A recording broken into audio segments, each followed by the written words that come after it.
नमस्कार मंडळी, Shri Swami Samarth knowledge path या चॅनलमध्ये आपले स्वागत आहे। मी नेहमीच वेगवेगळ्या विषयांवरती व्हिडिओ तयार करत असतो। आज कमेंट बॉक्समध्ये एक सजेशन आली होती की मेडिटेशन या विषयावरती काही तुम्ही व्हिडिओ तयार करू शकाल का। तर मग तो एक मुद्दा धरून मी हा व्हिडिओ तयार करतो। ते मेडिटेशन म्हणजे काय आणि ते कसं करायचं आणि त्यासाठी काय काय गोष्टी आपल्याला उपलब्ध असल्या पाहिजेत किंवा काय काय गोष्टी आपल्याला करायला लागतात। तर हा व्हिडिओ जर तुम्ही पूर्ण व्यवस्थित पाहिला तरच तुम्हाला त्या शेवटपर्यंत जी गोष्ट मी सांगणार आहे ते तुम्हाला कळू शकेल आणि तरच मेडिटेशन नीट होऊ शकतं।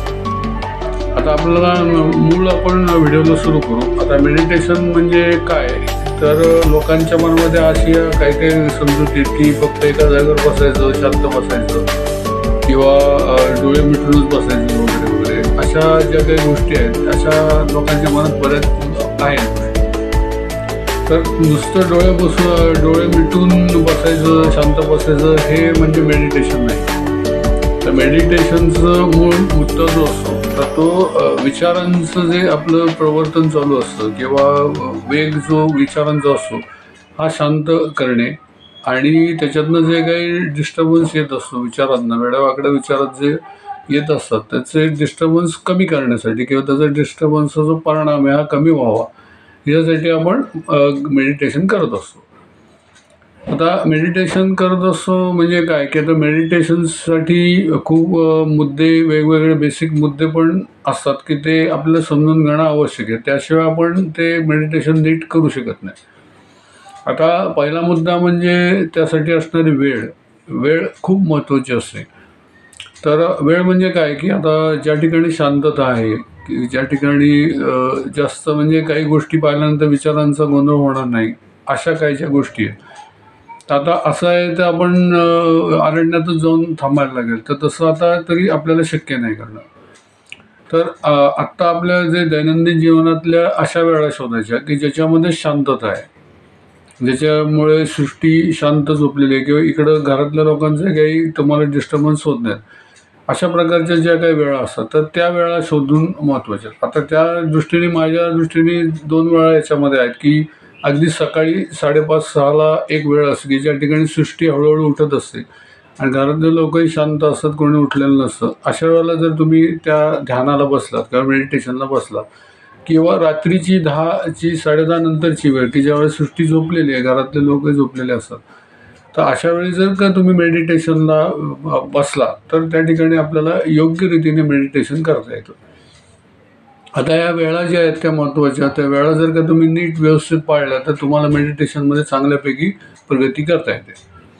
आता दुसरा मुद्दा जो असतो की नुसतं बसायचं तर ते कुठं बसायचं, तर त्यालाही काही गोष्टी आहेत की ते बसायचं कसं। तर आता बसायचं कसं म्हणजे पहिलं म्हणजे पूर्व पश्चिम बसायचं। तर आता पूर्व पश्चिमच का बसायचं, तर एक लोकांच्या मनात गैरसमज असतो की पूर्व पश्चिमच का असा प्रश्न नेहमी विचारला जातो। तर पूर्वेकडे तोंड केल्यानंतर सूर्य ज्या ठिकाणी उगवत असतो तर त्या ठिकाणी जेव्हा तुमचं तोंड होतं तर त्यावेळेला पॉझिटिव्ह एनर्जी तुम्हाला बॅकअप करत असते। तर त्यामुळे शक्यतो पूर्वेकडे तोंड असून जर तुम्ही मेडिटेशन करत गेला तर त्याच्यातनं जे उत्पन्न होणारे लहरी आहेत तर त्यावेळेला तरी पॉझिटिव्ह एनर्जी तुम्हाला तिथून मिळत असतात पूर्वेकडनं। आता तुमच्यामध्ये ज्या असलेल्या निगेटिव्ह ज्या ऊर्जा आहेत ह्या आपण काढण्यासाठीच हे मेडिटेशन करत असतो बेसिकली। तर आता पूर्व पश्चिम जर तुम्ही बसलात हे ॲश्युरन्स खूप महत्त्वाचं आहे। त्याच्यानंतर तुम्ही कुठं बसताय ह्याला खूप महत्त्व असतं। आता तुम्ही भूमीवरती जेव्हा बसता तर भूमीशी रिलेटेड जी निगेटिव्ह पॉवर्स ज्या असतात भूमीशी रिलेटेड म्हणजे भूमीमध्ये असलेल्या, तर त्या निगेटिव्ह पॉवर्स तुम्हाला त्या ध्यानामध्ये वेड्यावाकड्या याच्यात येऊ शकतात। आता निगेटिव्ह पॉवर म्हणजे हे सुद्धा लोकांना कळत नाही, निगेटिव्ह पॉवर म्हणजे काय, भूतं येतात का, खेतं येतात का, हाडळी येतात का वगैरे वगैरे असं लोक विचारतात। तर निगेटिव्ह पॉवर म्हणजे जर सायंटिफिकली विचार केला तर इलेक्ट्रोमॅग्नेटिक फील्ड्स ज्या असतात हे निगेटिव्ह फील्ड्स ज्या असतात ह्या आणि पॉझिटिव्ह दोन्ही फील्ड्स तिथं फिरत असतात। पण ध्यान करताना पॉझिटिव्ह फील्ड जर आलं तर त्याला त्याच्या ध्यानामध्ये काही परिणाम होत नाही, पण निगेटिव्ह फील्ड जर आल्या चुकून तर त्या ध्यानामध्ये परिणाम होतो, तुमचं मन एकदम अस्थिर होतं। तर त्या तुमच्या ऑऱ्यापर्यंत पोचू नये त्यासाठी काही गोष्टी आपला प्रिकॉशनमध्ये कराव्या लागतात. तर त्यासाठी जी आसनं असतात की ज्याच्यामध्ये ही जे इलेक्ट्रोमॅग्नेटिक पॉवर्सच्या ज्या फ्रिक्वेन्सीज ज्या तिथं पोचू शकत नाही, तर ते 2 प्रकारची असतात. त्याच्यामध्ये एक काळं घोंगडं असतं. काळ्या घोंगड्यावर जर बसून तुम्ही केलं तर तिथं या ज्या निगेटिव्ह कुठलीही जी इलेक्ट्रोमॅग्नेटिक पॉवर असते ब्रह्मांडातली ती तुमच्या ऑऱ्यापर्यंत पोचू शकत नाही. त्याच्यानंतर दर्भाचं आसन असं दर्भ नावाचं असतं. त्याच्या आसनावर जरी बसलं तुम्ही किंवा लोकरीच्या आसनावरती जरी बसला तरी इलेक्ट्रोमॅग्नेटिक फील्ड जे कुठलंही चांगलं वाईट कुठलंही ते तुमच्यापर्यंत पोचू शकत नाही. त्यामुळे तुमच्यातल्या ज्या निगेटिव्ह लहरीज आहेत याच आपल्याला तिथं फक्त ध्यानामध्ये डिटेक्ट होतात आणि त्याच्यावर आपल्याला सोल्युशन करता येतं किंवा त्याच्यावर ते कळतं आपल्याला त्या गोष्टी आहेत त्या.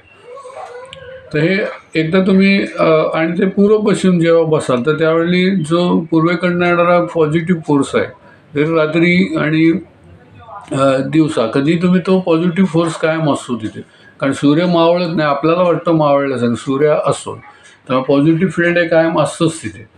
त्याच्यामुळे त्याकडे तुम्ही जर लक्ष ठेवून जर राहिला तर तिथून पॉझिटिव्ह तुम्हाला हे मिळत असतो. त्याच्यानंतर तुम्ही दर्भासन किंवा काळं घोंगडं याच्यावर बसला तर खालनं ज्या येणाऱ्या जे निगेटिव्हिटी किंवा ब्रह्मांडातल्या कुठल्याही निगेटिव्हिटीज तुम्हाला धक्का मारू शकत नाही तुमच्या ऑऱ्याला. त्याच्यामुळे तुमचं शुद्धी सगळ्या बाजूने होत जाते आणि मग तुम्ही जसं जसं गाईड करायला लागाल त्या मेडिटेशनला तर त्यावेळेला तुम्हाला योग्य रीतीने तुम्ही गाईड करू शकता.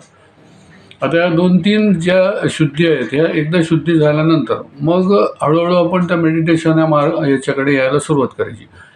आता मेडिटेशन म्हणजे काय की मेन म्हणजे ताठ बसणे. स्पायनल कॉर्ड हा 90 डिग्रीमध्ये पाहिजे तुमच्या भूमीपासनं. हे पहिल्यांदा ॲश्युरन्स महत्त्वाचं आहे. कुठेतरी टेकून खुर्चीवरती आडवं तिडवं असं बसून मेडिटेशन योग्य रीतीने होऊ शकत नाही. तर तुम्ही जर ताठ बसून व्यवस्थित मांडी घालून किंवा काय तुम्हाला जे सहज आसन जे असतं त्याच्यामध्ये बसून जर ताठपणे तुम्ही योग्य रीतीने बसलात.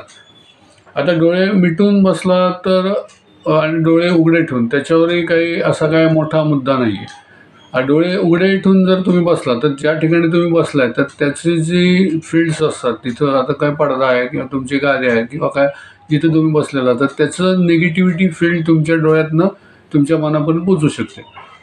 तर त्याच्यामुळे ती फील्ड पण शक्यतो येऊ नये म्हणून आपण डोळे जर बंद करून जर बसलो तर तुम्हाला दिसणं तर बंद होतं. आता कानाने ऐकणं, श्वास घेणं वगैरे वगैरे हे आपण थांबवू शकत नाही किंवा वास येणं किंवा कानाने ऐकणं हे आपल्याला थांबवता येत नाही.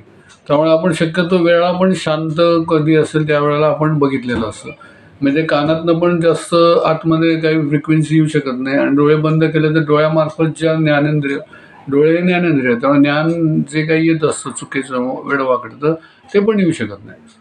तर अशा ॲश्युरन्स जी आता वास किंवा श्वास तर घेत असतो तेव्हा वास वगैरे याला आपण काही करू शकत नाही. त्यामुळे शक्यतो आपण निर्मळ स्थानावरती बसलं तर वासबीजसुद्धा शुद्ध आणि चांगले येत असतात. त्याच्यामुळे तिथनं पण काही निगेटिव्हिटी येण्याची शक्यता कमी असते. असं सर्व रीतीने जेव्हा आपण स्वतःला गाईड करतो तर त्यावेळेला गाईड केल्यानंतर मग डोळे बंद करायचे. डोळे बंद केल्यानंतर आपण सूक्ष्म शरीराकडे पोचायचा हळूहळू प्रयत्न करायचा. आता हे सगळ्यांना शक्य होत नाही.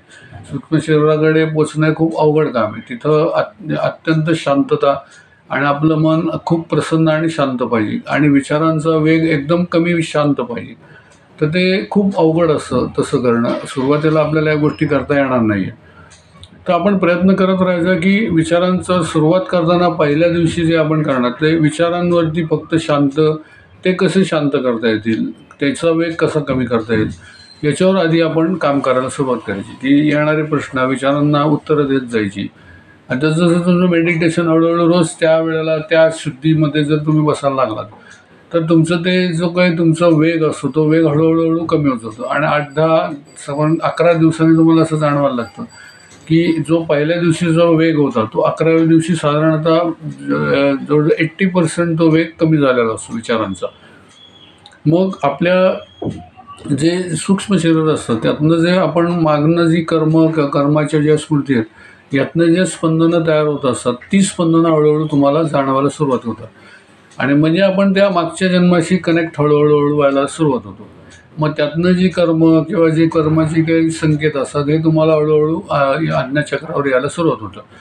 आणि मग तुम्ही हळूहळू त्याच्यावरती कसं आपल्याला सोल्युशन काढता येईल किंवा त्याचा परिणाम आपल्या वर्तमान जन्मामध्ये कशा पद्धतीने झालेला आहे याचं विश्लेषण हळूहळू तुम्हाला करायला सुरुवात करता येतो. आणि मग 21-22 झाल्यानंतर तुम्ही हळूहळू त्याच्यामध्ये शांतपणे तुम्ही ते गाईडलाईन करू शकता. म्हणजे आता तिथं तुम्ही तयार झालात मेडिटेशन या गोष्टीसाठी. आणि मग इथून तुम्ही जसं मेडिटेशन गाईड करत जाल पुढे जसं, आणि ही जी गोष्ट आहे ही सतत करत राहण्याची गोष्ट आहे की बाबा 21 दिवस केलं आणि मग वर्षभर केलं नाही तर त्यामुळे आपल्याला काही साध्य होऊ शकत नाही. तुम्ही जर का रोज वसा असल्यासारखं रोज थोडं वेळ 15 मिनटं 20 मिनटं अर्धा तास जर ते गायडेड करत राहिला तरच आपल्याला ज्या गोष्टी साध्य करायच्या त्या आपण करू शकतो. नुसतं म्हणलं बाबा 15 दिवस गेलं आणि आता काका मला काहीच मिळालं नाही तर तसं होऊ शकत नाही. आपण जसं अन्न खातो रोज, जसं आपलं सिनेमा बघतो रोज, मोबाईल बघतो, त्याला आपण नाही म्हणू शकत नाही. तसंच ह्याला आहे की यालाही नाही म्हणायचं नाही. आपण आपली जर का आयुष्याची प्रगती करायची असेल, आध्यात्मिक प्रगती आणि सगळ्याच प्रकारची प्रगती जी असते, पैशाची प्रगती, आध्यात्मिक प्रगती, नंतर आपले काय जे समाजामध्ये जे काय आपली हे असते पत असते, समाजाशी जे रिलेशन्स असतात त्याच्यामधली जी प्रगती, तर ह्या गायडेड जे मेडिटेशन्स असतात त्याच्यामधनं आपण ह्या गोष्टी करू शकतो. तर आता ह्या सर्व गोष्टी तुम्ही ॲश्युअर करत जाल तर त्यावेळेला तुमचं हळूहळू शरीरही त्याला साथ द्यायला सुरुवात होते आणि ॲटोमॅटिक ते गायडेड, म्हणजे इथं आपण आज्ञाचक्रावरती ते गाईड करत असतो. त्याच्यामुळे त्यातनं जे काही पॉझिटिव्ह एनर्जी तयार होत असतात तर त्या ॲटोमॅटिक शरीराला तुमच्या साथ द्यायला सुरुवात करतात आणि शरीरातल्या ज्या निगेटिव्ह ऊर्जा असतात त्या हळूहळू कमी व्हायला सुरुवात होतात. मग पोट साफ राहणे, त्याच्यामधलं अतिशय महत्त्वाचं एक गाईड करताना जे असतं मेडिटेशन करताना, त्यामुळे त्याचं म्हणजे पोट साफ असणे हे याच्यातलं खूप सर्वात महत्त्वाचं. जर पोटामध्ये गडबड असली काही असलं तरी मेडिटेशन नीट होऊ शकत नाही. हा एक फार महत्त्वाचा मुद्दा आहे. तर या सर्व गोष्टी तुम्ही ॲश्युअर्ड जेव्हा कराल तर त्यावेळेला तुम्ही गायडेड मेडिटेशन किंवा मेडिटेशन उत्तम रीतीने करू शकाल. आणि मेडिटेशन जसं तुम्ही करत राहाल तसं तुम्हाला जो मनस्ताप होतो किंवा ब्लड प्रेशर खालीवर होणे, त्याच्यानंतर शुगरच्या खालीवर होणे, त्याच्यानंतर विचारांचा गोंधळ, त्याच्यानंतर काही काही परिणाम कळत असतात तरी आपल्याला काही करता येत नसतं किंवा काही गोष्टींना उत्तरच मिळत नसतात. तर या सर्व गोष्टींवरती तुम्ही हे त्याच्यावरती करू शकता. तर हे खूप महत्त्वाचं आहे की तुम्ही हे करा. आता याच्यामध्ये तुम्हाला जर का गोष्ट आवडल्या असेल तर तुम्ही या व्हिडिओला लाईक करा आणि माझ्या चॅनलला सबस्क्राईब करा. ह्याच्यामध्ये तुम्हाला मी सांगतो की तुम्हाला काय वाटते याचं जर कमेंट बॉक्समध्ये जर तुम्ही लिहिलं तर मला त्याच्यावरती जास्त आनंद होतो कमेंटमध्ये लिहिल्यानंतर, आणि मग मला आणखी नवीन नवीन व्हिडिओ करण्यासाठी प्रेरणा मिळते. धन्यवाद.